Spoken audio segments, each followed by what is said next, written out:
We want to welcome you to the 3 Surprising Ideas, 3 Deadly Fallacies, 3 Essential Insights for Customer Success webinar, brought to you by Client Success. I'm Brent Peterson, a Customer Success Strategist at Client Success. Client Success is a customer success management platform that helps leaders and CSMs retain and grow their customer base through communication and collaboration across the customer journey. Today, we're excited to hear from Greg Daines, the CEO of Client Velocity. Client Velocity helps companies build high-performing customer success programs. And Greg will be discussing some surprising ideas, fallacies, and insights that are critical for customer success teams to understand. Today's webinar is definitely designed to be a collaborative session. So we will take questions throughout and encourage you to use the Q&A feature to submit questions, as Greg and I will stop at regular interviews to answer questions, and if need be, we'll answer other questions that we can't get to towards the end of the session.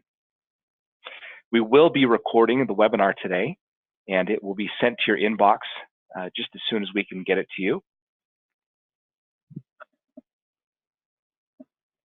As I mentioned before, please use the Q&A box in the Zoom webinar to submit your questions. We'll be looking at those and getting to just as many as we can throughout the session. And also use the hashtag customer success to share insights or interesting things that you would like to share socially from this webinar. It's my pleasure to welcome Greg Daines, the CEO of Client Velocity. Greg, we're excited to hear from you. Thanks, Brent. I appreciate it. It's my pleasure to be here. So yeah, this is great. I want to start by talking just a little bit about how I got to this point. Everybody seems has a twisty path toward customer success, and mine's no different. I started out as a founder CEO, started and led a few companies. And after a while, I decided that I wanted to kind of pivot and focus the rest of my career on whatever was the most interesting kind of topic to me. And I knew that it's the hardest topics that are always the most interesting. And so I thought about, why, what I had done that had been the most challenging. And I thought about, creating a company, designing a product, raising money, building a team, selling products. All of those things are incredibly challenging. But for me, I immediately knew what the most difficult thing I had ever done was, and that was to consistently make my customers successful using my product. And I had this experience over those years of struggling with that was quite consistent, turned into a real pattern. And it's something like this. I would be struggling with something with a customer and trying to help them, achieve the results that they had envisioned, and just getting into all sorts of challenges. And I would go out into the world and look for what are the best ideas out there? What are people saying? What are the smart people saying? And I would bring those ideas back and apply them, and they wouldn't work. And this happened over and over and over again. Or they would work, but only in some cases and not in others. There weren't consistent results. And this was something that just was really frustrating and challenging. And I'm kind of dense, so it took me a while, but eventually I started to come to realize that a lot of the ideas that are out there that we take for granted as kind of basic truths about customers and business, particularly related to working with customers, just weren't right. Now, I was always in SaaS and I was always in B2B, and I'm convinced in a lot of ways SaaS, or the subscription economy, is just a radically different business model, and a lot of things that used to work or made sense in other contexts are really not doing as well in the SaaS world. So that's the context of it, and it sort of led to this, general sense that I have, which is that conventional practices drive conventional results. If you want conventional results, then by all means you should use, what are the commonly accepted best practices out there. The problem with SaaS is that those really aren't good enough. Actually, SaaS is a variant, right? People can leave whenever they want. And I think that's good. I think that's healthy. It keeps everybody honest, but it makes sure that we always have to be focused on driving real value for our customers. And I really feel that in a lot of cases, the things we're doing in regards to our customers are not good enough to keep the results that we need in a SaaS business, which is, exceptionally high rates of renewal for exceptionally long periods of time, 4, 5, 6, 7 years. And so we really have to look deeply at what are we doing and how does that relate to this business model. So just to give you one example, here's an idea.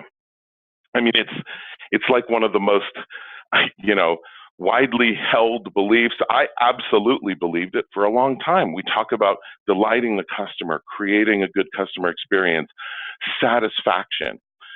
But my experience is it doesn't work, not consistently. Here's a mental experiment you can go through. If you're in customer success or not, you probably can answer these questions. So think about, have you had a customer who's left, canceled their contract, but on the way out praises the CSM or praises the company for what a great experience it was and how happy they were with it? Okay, now do the reverse. Have you had a customer who's very unsatisfied, constantly complaining, frustrated about things, burning your phone down, and yet they keep renewing year after year after year? I mean, what gives, right? That frustrated me to no end, because I knew in many cases I was creating a good experience, but the customers in some cases were still churning. And that is what drove me to sort of question this. There's luckily, in addition to my experience, and I think a collective experience that I've seen from hundreds of thousands of people, even in this industry, we have some research on this. So, the guys at CEB, they're the people who did Challenger Sale. They did this awesome study, quite a big study 2 years ago, and they asked this question. They were actually trying to get at this point. So what they did was they asked people, what's the relationship between customer expectation satisfaction and loyalty? And when they asked people, this is what they said. If you don't meet expectations, right, you don't do very well. But to really do well, you have to exceed expectations. But here's what the data really show. Yes, if you don't meet expectations, you do very poorly. But exceeding them doesn't do much better than meeting them. And this actually was quite a shocking result. But the other result they came up with, which I think is even more compelling and matches absolutely my 20 years experience. And that is when they mapped satisfaction against loyalty. Of course, there's a relationship, right? More satisfaction means more loyal. But here's what the data looks like. And this is just a little bit of it. There were 100,000 data points in this study. I mean, it's really astonishing. There's literally no statistical relationship between customer satisfaction and loyalty. And this maps exactly onto my experience. So this, combined with kind of the experience we've had, and this kind of confirmation really starts to eat away at one of the core foundations of what is, makes up the conventional view of how we should handle customers. But, it's not satisfying just to know this isn't the thing.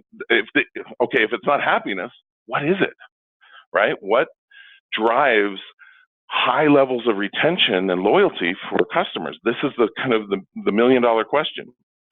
And of course, I would argue that it's something very different than happiness. I mean, if you think about it, our customers are, in B2B at least, aren't people, they're companies. Yes, I know they have people in them, but companies aren't really able to feel joy or delight. And people come and go from companies, but there is something that companies feel very exquisitely that they're capable of detecting very well, and that is success or failure. What I found was that the consistent theme for my customers who were sticking around, happy or unhappy, was that they were achieving meaningful, measurable results on a priority for their business, which was important. And that's kind of the core thing that came out of this. I know it sounds obvious, but it really isn't. We spend so much time working on customer experience. It's time to really focus on what are my customers' outcomes? Did they achieve what they expected? And are we driving their results up and to the right? Make sense? Okay, good. Next idea, another example of this. Again, these challenge really cherished ideas. Your product doesn't really create any value. Now, before you throw me out, hear me out. Think about it this way. Here's another little mental experiment you can play. If you turn on your product for a customer and nothing else changes, literally all you do is provision the accounts and make it available, but nobody changes any behavior, nobody changes any process, will it produce any value for the customer? Now, if the answer is yes, I would love to invest in your company, but I've never seen a product, in my experience, that can produce value literally with no change in behavior, no adaptation, no engagement from the customer whatsoever. Now, there's a spectrum. At one end, there are products that require massive process change and lots of learning and transformation. The other end, very little. But somewhere on that spectrum is where you'll find yourself. And it always involves some engagement and process change from the customer. And that's the essential thing. Because what I was doing next was, okay, my customers who stay are the successful ones, happy or not, then why are they successful? And this is really where I came out. I noticed that, and I saw this time and time again. The customers who were successful were the ones who changed how they work to take advantage of the way our solution produced benefits. And so that's when it occurred to me, and I think it's really powerful to think of it this way, that the product we sell, the software, the technology is not the only thing we offer, maybe not even the most important thing we offer. We also have to produce and inform our customers with our expertise. It isn't enough that they have a tool. They rely on us to produce the kind of strategic guidance and expertise that will help them take advantage of it and do their work better. Great. All right, one more. Oh, go ahead. Yeah, I was going to pause you there because this idea of helping customers change is pretty popular here with questions. In fact, Kathy has, I guess, more of a statement here, but probably something that would spark some good conversation. She says, the customer really needs to do their work. I struggle with this often when they need a mentor, and I can't really do that for them.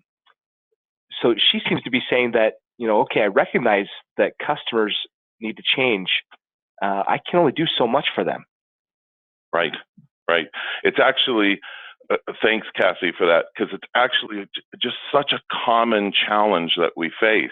In some cases, we find ourselves being dragged into lengthy, I guess, mentoring, to use Kathy's word, relationships with our customers that seem to never end. And of course, we don't have unlimited resources to do that. So I completely can relate to the point. So what's the answer? Well, there are several. I'll just make a couple points right away. One is a huge amount, in my experience, of the time that customer success or account managers or support services teams spend with a customer, actually engaged with a customer, is spent training. Training on technology, training on features, software, et cetera. And I feel like that's actually low leverage against the customer's success. And so one of the things that I do, I hope this is of some help, Kathy, is that I try to minimize the amount of time I devote in that engagement training them. There are two reasons for that. Number one, we can usually find a way to get them the training they need. We'll make a video, put it on a website, whatever. We'll create some documentation. All of that matters a lot because training does matter. But I want to spend as much of my precious minutes with a customer focused primarily around guiding their behavior change, because what I found is that that's the highest leverage about helping them to achieve what they want. The training can come. The features, they can develop a use case around the features, but a lot of the time that customers spend spinning their wheels or having trouble getting the right, process going is really spent not understanding the best mode of operation. And sometimes that's about how they're using our software, but very frequently it's beyond that. It's how they're operating in their business. We have a unique opportunity in these companies where we see a lot of our clients doing it, and we can see how some are doing it very well, and we can capture some of those ideas and really share those. So that's why I like to say that kind of expertise is the kind of thing we should try to put as much into the relationship as we can and move things like training off into an opportunity to put that on outside of the time we spend with our customers. I hope that's of some help. that makes a lot of sense. And in fact, with that said, Chrissy asked this question. She asked, does Greg typically find that there are a universal set of, say, top 3 behavior changes, or are they specific to the industry or use case? Wow, that's a great question. Thanks, Chrissy. Actually, they are specific to the industry, of course. If you look at, all across the wide spectrum of applications out there, software really is eating the world, which just to me means everything that's done will be done better today or in the future with software. So almost anything you can think of could be relevant. But in your space, and this is the second half of that answer, in your space, there's a tendency for the most important changes to be limited to just a few. If you look across what your customers are doing today, you'll probably find a wide variety of different practices and approaches and methods. But when one of the things that I like to do, and I suggest this as a starting point, pick just a few of your most successful customers, the ones who you think are getting the most value, not necessarily your happiest, remember, but getting the most value out of your solution, and interview them. Spend some time looking at how they do their work, even beyond your solution. And I think what you'll find is that there are a few very consistent themes that they are following, certain practices, and it won't be just one, but it won't be 10. It's going to be a small number of behaviors and processes and strategies that you'll be able to distill. So that's one of the things I recommend. Interview your most successful customers and ask them how they do their work. How did they roll out your solution? Who does what in the solution? How are those assignments made? How do they make decisions? Those kinds of things end up being pretty consistent with your most successful customers. Now, on the other hand, if you look at your most least successful, if you look at customers who are leaving you, you'll find a lot of noise and a lot of variety in what they're doing. So I highly recommend looking at your successful customers and distilling down to 2, 3, 4 key behaviors, and then making sure you're driving those behaviors in your other customers. That's great. That's great. Thank you, Greg. Okay. Yeah, no problem. Last idea. Your customer doesn't really want your product in the first place. Now think about this. Here's the mental exercise for this one. Who here wants to source software, shop for it, negotiate it, redline the contracts, close the deal, configure it, go through training, administer it, manage it? Nobody wants that. Nobody wants software. They want what it can do for them, right? And this is a key mental shift in our perspective. We tend to focus very much on the solution, the technology itself, and getting it configured and getting it installed and getting them trained on it. But actually, that was never the purpose of any of this. All of those are in service of a higher goal. So here's the way I like to look at it. This is a great quote, very famous one, right? People don't want to buy a quarter-inch drill. They want a quarter-inch hole. And if we have this kind of mentality in our heads, we'll understand that our focus of our relationship, whether it's high touch or low touch, really needs to emphasize what is the outcome they're driving toward. What is the key business priority that they're trying to achieve? I like to say, these are not technology projects. Think of them as business projects. That's what they really are. And if you can understand their primary objective, then everything else can be organized to drive to that. And it's as important for the customer to stay focused on that as it is for us, because customers, just like us, can very easily be distracted by things like technology and features and bugs and limitations. And those things will always exist. But it's powerful and it's very high leverage for us to keep the customer and us both aligned and focused around what's the outcome we're driving to, and make sure that everything else we deal with, particularly with technology, is put in the context of, does it drive to that goal and is it important for achieving that result? Okay, so those are the 3 ideas. And these 3 ideas make up what for me is a real change in perspective that took me a long time to make, but now it allows me, they're kind of principles, right? It allows me, whenever I'm working with a customer or with a client of mine, a company, we can think about how do the different things that we do at every point in the customer journey affect this? And how do they relate to these principles? Because customer success isn't just what the customer success team does, it's everything we do related to the customer. All right, do we want to pause for any more questions here, Brent, or should we just cruise on? Let's move on to the fallacies. I think we're excited to hear about those. Okay, great. So here's another way to look at it. And I think not consciously, but unconsciously, we all have a kind of a model in our minds of how this works. And we think basically we have a solution and it produces value. That value makes the customer successful. And when they're successful, they'll renew, right? And it makes a lot of sense. And it's all wrong. And it took me just such a long time to start to see what's missing from this basic model, this basic causal chain. So first of all, we've talked about this. The solution, the technology on its own doesn't produce value. The way I like to say it is, technology doesn't transform organizations. Business process change transforms organizations, and technology makes it possible and scalable. And so whenever we're applying technology to a customer, we always need to be thinking at a very high level, what do they need to change in their business process that's going to allow them to really get the results that they're expecting from this solution? Secondly, the value itself won't mean anything to the customer unless it's aligned with that core business objective that they were trying to achieve. If we didn't establish that in the sale or early, maybe even earlier in marketing, then we aren't going to have clarity around that.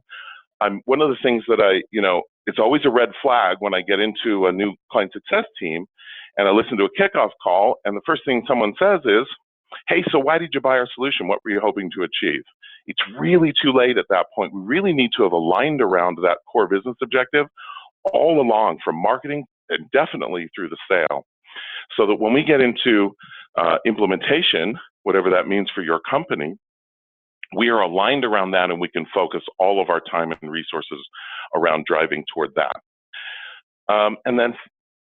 And then, whoops, don't know how that happened. Finally, we need to make sure that we have what I call velocity. Now, this is one additional idea that I think is really important.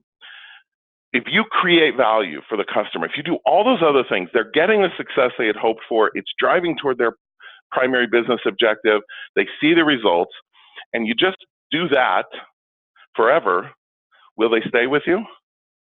Well, probably for a while, a year or two, but not forever. My experience is if the amount of value you produce is static and the way it produces value stays the same, they'll eventually churn. It's not quite enough even to get all the way to driving success. That's great at the beginning.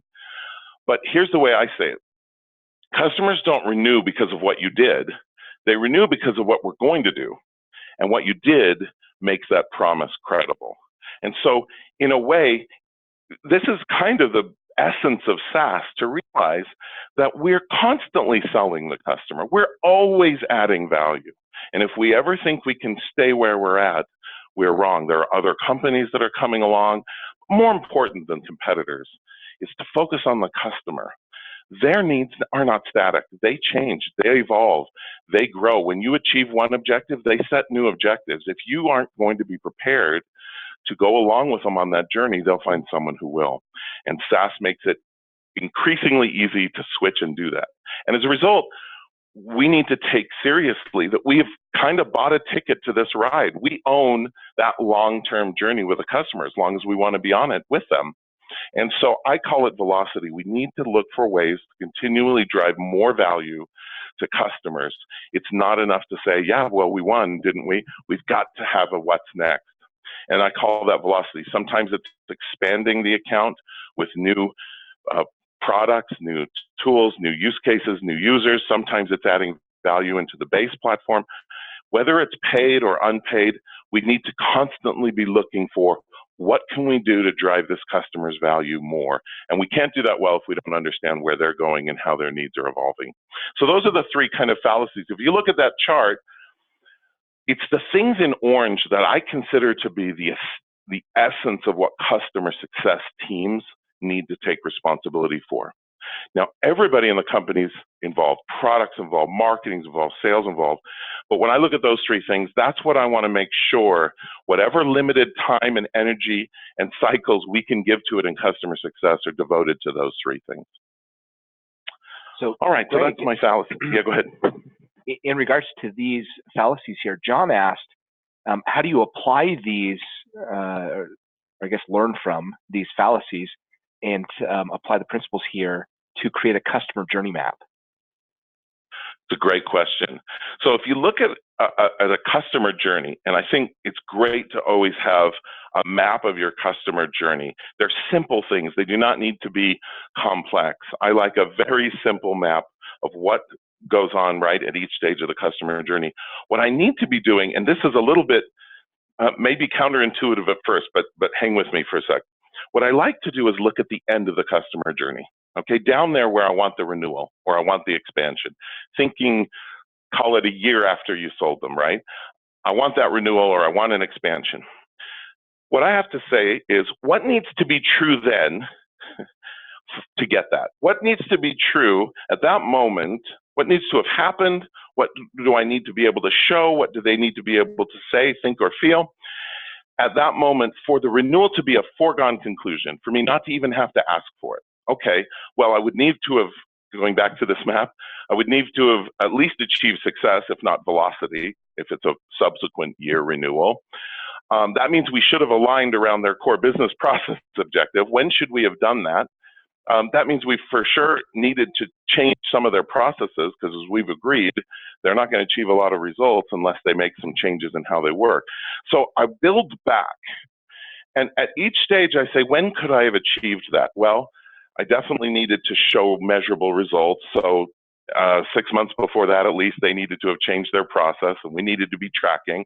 So before we got to there, we needed to agree on what the primary objective is. And so what I like to do is build backwards on a customer journey map and just say where in the journey was the right moment to achieve each of the things along here. And sometimes some of these things should happen even before we close the sale. So we need to work with sales, right? To get them to make sure we're aligned around the right use case and key business objective. We need to get them to seed in the customer's mind the idea that they're going to commit to some change. Then we need to make sure in our onboarding and in our training and whatever else we do that we're driving mostly customer process change and focusing on that. So I know it's a general answer, but I really like this build back from the end approach. And this is what I do with my clients. We draw out their customer map, journey map. We work backwards what had to be true at the end, and we work backwards and make sure that all of those elements are part of the standard process at each stage. I hope that's of some help.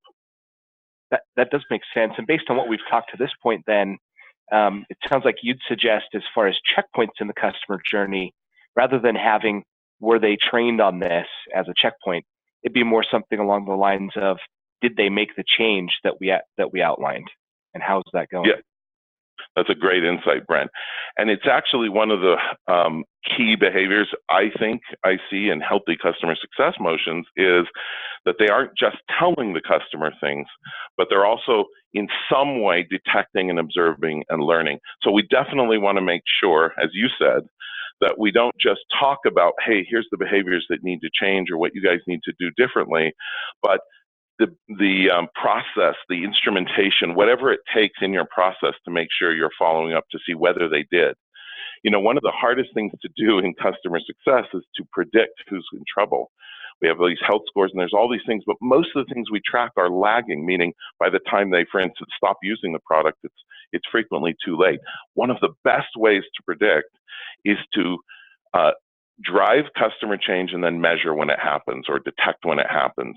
And making sure you log that is one of the key factors, I think, for building a great, health tracking and also a good kind of response and remedial process for driving improvement for customers who are struggling.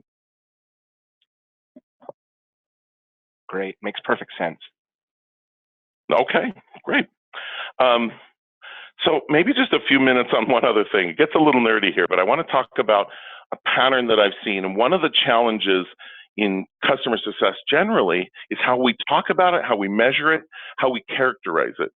So the first insight came when I realized, hey, you know what? Most of the things we measure in customer success, like retention and expansion and SAT and NPS, actually none of those are measures of the customer's success. They're measures of our success.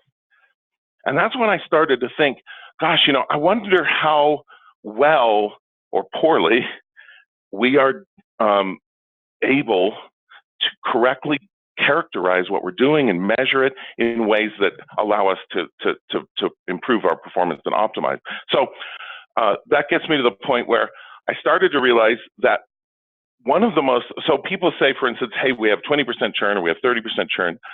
You know, the problem with that is I don't know what that means. I can't tell from that number what's causing churn. I can't do anything about it. I mean, it doesn't sound good, but I can't really, I can't action that, right? Because it turns out there are actually different kinds of churn, right? And as a result, that doesn't allow me to kind of peek in and see what different kinds of churn and what different dynamics are at play. So one of the most valuable techniques you can use, and anybody can do this, is to get to use cohort analysis. Cohort means I pick a group of customers from a period, right? Call it Q1 2014, and I watch them over time and track what happened to that group. How, you know, when did they churn out, at what stage, et cetera. And normally what I've seen with cohort analysis is you see it kind of in a spreadsheet. You have like your oldest cohort is the top row, so it's the longest, and then each row is a little shorter. And what you're seeing in each cell is the number of dollars or members of that cohort over time, and you can see how they churn out. That's really valuable. Now, the way I like to do it is to draw it as a line. And if you draw it as a line, it looks like this, right? This matches our insight. At the early stage, we lose more customers and then less and less until slowly that cohort stabilizes. Does that make sense? We've got time across the bottom here, and the red line represents how many members of the cohort are still there over time. And of course, the slope changes, but all customer cohort decay curves, is what I call these, look like this. They all have this, what we call an exponential decay form. And this is really valuable. Actually, this thing enables us to have a bunch of insights, which I think are very important and very actionable, very practical. So really quickly, just to kind of explain this a little bit more, that dotted line kind of represents, below the line are the customers who are going to be successful, right? That's your stable group. And above the line are the customers who are going to churn sooner or later, right? And in reality, that dotted line is actually slanted, because even though we make customers successful and we get them all the way there, sometimes we don't create enough velocity and they churn out later, or competitors come along and pick them off, et cetera. So even you know, our most stable customers, we lose some of those over time. So this is typically the form that customer cohort decay takes. Now again, it might not be this steep, it could be higher and flatter or steeper, heaven forbid, but that is the form. They're all going to have this basic shape. Okay, now if you have contracts, it'll be stepwise, right? It'll be a step to the first renewal period, et cetera, but it will still have this kind of exponential decay form. Now this is really great. Okay, enough of the nerdy. This is really great because actually there are a couple of key insights. I want to point those out. First of all, there are really three kinds of churn. There are three different types and causes of churn, and they match the three things you can do about churn. Okay, so first, you could theoretically reduce the number of bad fit customers that you sell. You could figure out who's going to fail, and you could stop selling to them. Now, of course, we'd love to do that all day long if we knew who they were, right?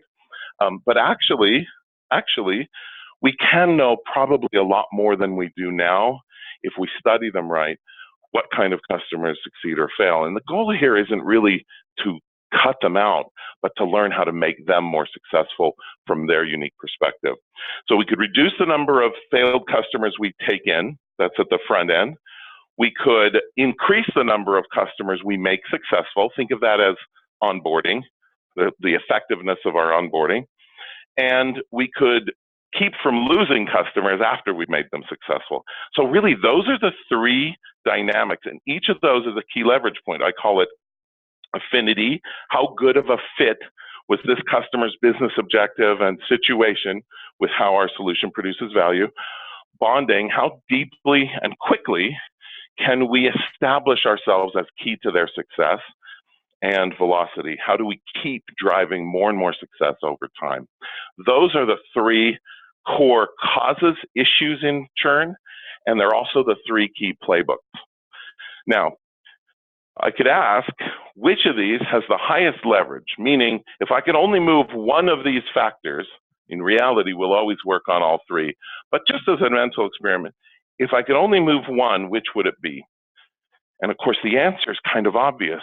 And it also backs up our intuition, which is earlier is better, right? The earlier you can intervene to connect our value to their goals, to drive behavior change, in other words, to create that bonding and that affinity, the earlier we can do that, the more impactful it will be. And when I say earlier, I mean earlier. I don't mean just after the sale, just when we start at the kickoff. I mean in the sale, I mean even earlier all the way up into marketing. Because remember, our marketing is telegraphing what our value is to our customers. If we're marketing features or telegraphing the wrong benefits, we're going to get a lot of misalignment. So again, the whole customer journey matters here. And one of the key insights is earlier is better. And as a result, I spend a lot of my time, both when I was a VP of customer success and now as a consultant, working with sales and marketing to make sure we're all aligned. We're all talking about the same benefits, not features, the same benefits, the same core value that we drive against their success. That makes sure we have alignment. And it also backs up our intuition that, you know, a good start is really important, much more valuable than trying to recover later. So we definitely want to make sure that we focus on the early end of the funnel as our highest priority. I'm just going to buzz through this so we can kind of get on to the next one. The second one is this. Look, if our goal is to find customers that are high affinity, that are great fit for what we do, and then to cause them to succeed to the degree that we can, one of the things that we need to do, and I talked about this a little bit when I was answering the question earlier, is to look at what works. We have this tendency, and I've made this mistake many times, where we go out and we find out what all our customers say when they churn, like, why did you cancel? And they all give you a reason, and you compile them all into a big pie chart, and you go after the top two slices, and you crush those down, and guess what happens to churn? In my experience, nothing. And this is the issue. I've come to believe that customers don't leave because they have a reason to leave. They leave when they no longer have a reason to stay. And so in a way, when we do those exit analyses, we're asking the wrong question from the wrong person. What we should do, and what I do now, is I go after our successful customers. And I interview them in detail, and I watch their motion, and I find out what they changed, and I learn what they did. And what we find is that there are a few very consistent patterns that they follow. There are a few key behaviors, key factors of success. And what we want to do is find what those are and bottle them and share them with the rest of the customers. And when we do that, I found that to be very high leverage, actually. So thinking about it back on our curve, we're talking about driving that line up of the customers who come in, making a lot of them more successful. And then the last insight, this goes back to that idea of velocity. You know, we shouldn't be asking customers to renew. I don't want my CSMs to say, okay, it's time to renew. Are you interested? Would you like to renew? I want the conversation to look a lot more like this.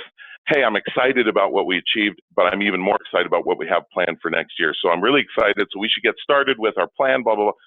Notice I never asked for the renewal.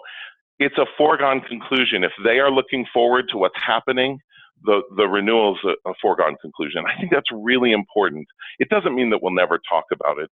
I'm stylizing the conversation for brevity here, but I do want to make the point that if we're creating a story in which there's always a what's next, there's always a next cycle with new opportunities, new benefits, they are going to be much more engaged, and the issue of renewal is going to be to really fade into a minor issue. So that's the goal, and that expansion discussion is the key.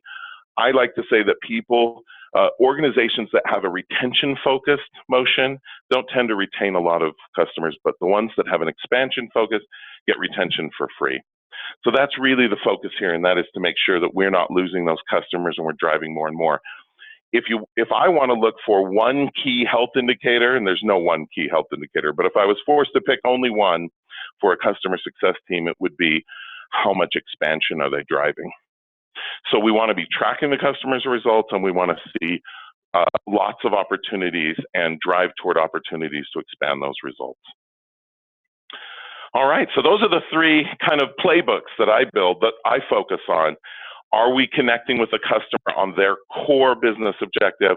Are we driving their success through helping them change their behavior, offering expertise to drive them in that direction? And do we constantly own the responsibility to look for opportunities to expand their results and improve their outcomes? Those are the key ones.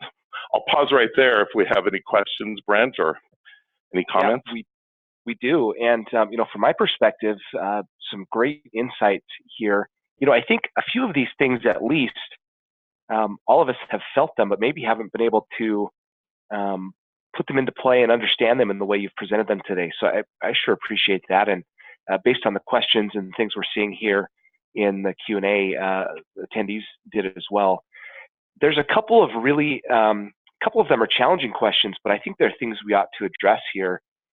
Blaine, for example, asks, how do you change organizational behavior in a low-priced SaaS revenue model? In other words, how do you, scale or automate the expertise when the CSM doesn't have as much time with the customer? That is a really good question. It may actually be the most common question that I get. It's an extremely salient question. So thanks for that question. Let me, in the limited time that we have, let me attempt an answer. I would start by saying the more limited your time with and exposure to the customer, the more important it is to dial these things in carefully. So at the heart of kind of building these playbooks is a process of learning, right? In a unlimited touch, high touch environment, I can spend presumably as much time as I need examining the customer, trying to understand their motivation, learning their process, proposing changes. None of that's possible in the majority of companies that I work with or have worked for. And so what we have to do is we have to be even more focused and clear about what are the key things that drive behavior. And so when I talked about studying your successful customers and distilling it down, not to the 75 things they've done that were smart, but that there's 2 or 3 things that were essential to their success. And if we've really understood that well, then we should be able to condense those things down, not just to elements that we can convey to customers quickly in an interaction, but even in some cases where there's no human interaction, we can distill those down into documented materials, videos. A lot of my clients are using webinars now as a great technique to hit lots of customers with really good, intelligent expertise and strategic advice content. But again, it needs to be focused.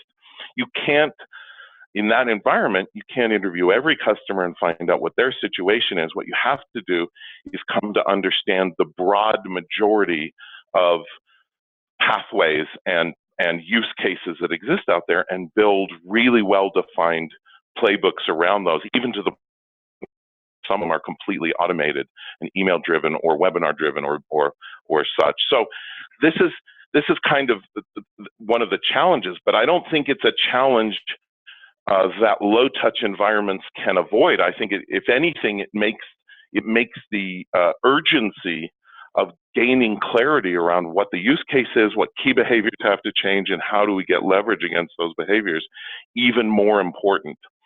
So my clients and my experience when I've done this in a low-touch environment, we spend more time studying, we spend more time developing really clearly written and clearly articulated materials in print or in video form, and we make sure that those are inserted into the relationship in a very orchestrated sequence so that the customers are getting them in sequence. Now, it is true we're not detecting manually in each case what their perspective is and where they're going, but we are we know enough at that point from watching, and we will always continue to learn and tune, but we know enough to create one or two or three, typically more than one, two or three pathways that we can put them in, that they can be driven down that path in a way where we're putting a lot less time into each customer, but they're still getting high quality expertise and content.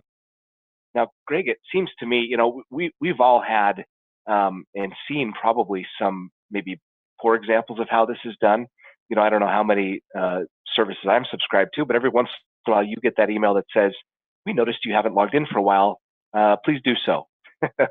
and obviously that's probably a less effective example.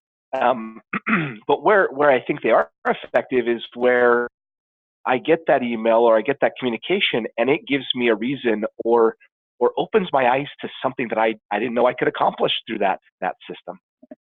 Yeah, absolutely. That's a great example. Another good example, Brent, is advice. Hey, you know what?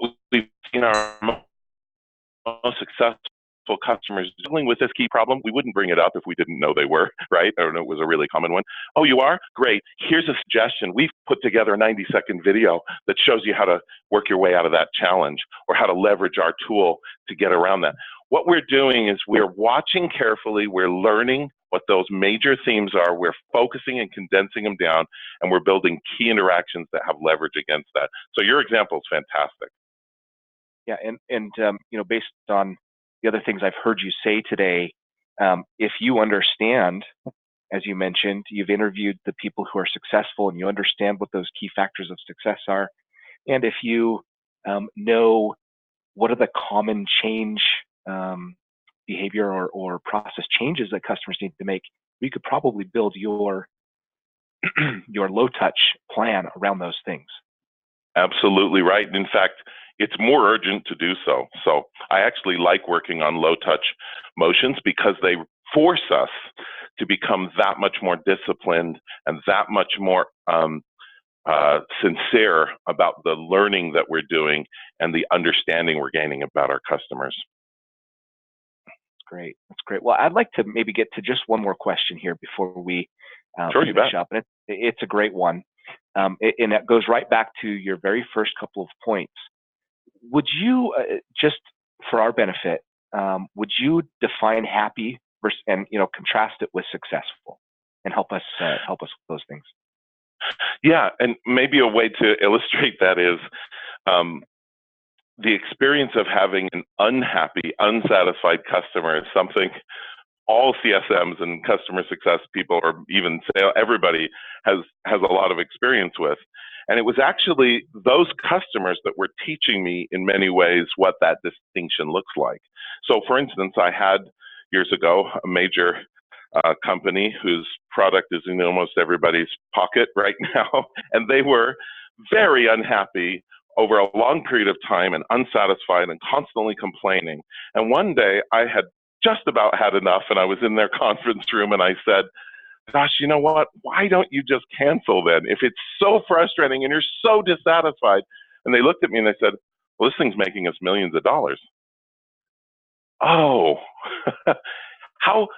I mean, I was ashamed that it wasn't that obvious to me, that I was so focused around their emotional experience, the words they were saying, the tone of our meetings, the type of interactions I was having. I was mistaking those for the purpose of our relationship. The purpose of, well, any SaaS company I've ever worked for is not to make people happy. If that were my goal, I would be in a completely different field of work.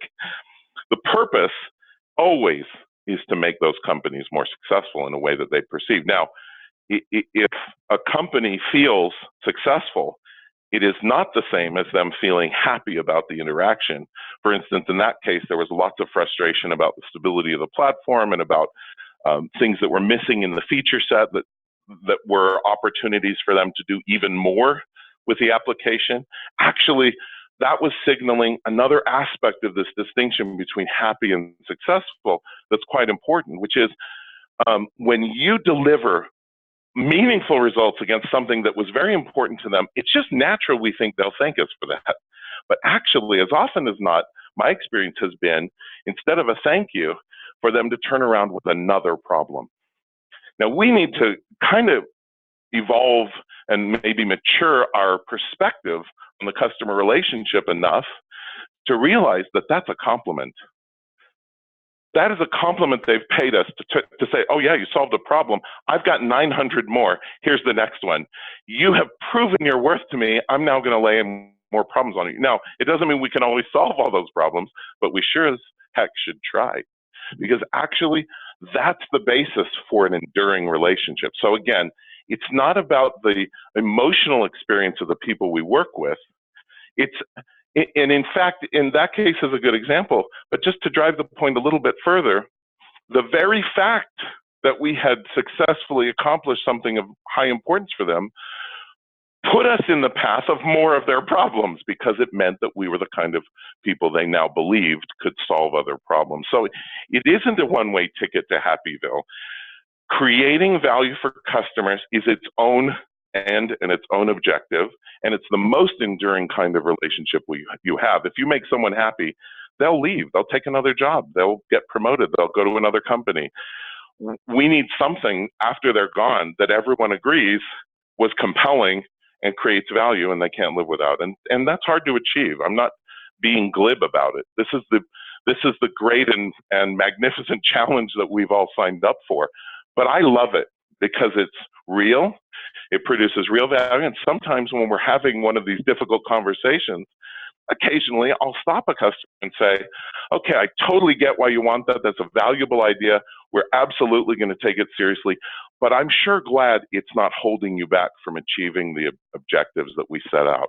And it's good every once in a while to reset around, remember why we're together. Remember why we have this relationship in the first place. We need to understand our purpose is not to make people happy. I hope we do. I hope people don't misunderstand me. Am I saying we shouldn't make our customers happy? Absolutely not. We should definitely make our customers happy, and shame on us if we don't, but it's just not going to be enough. In the world of business software, we have to deliver measurable, meaningful results, or we will be replaced by someone else tomorrow who will. And that always has to be at the center of our understanding of our relationship. Too often we've let that core bedrock pillar of our purpose be replaced by a shallower sense of whether we're creating a feeling or sensation in our customers.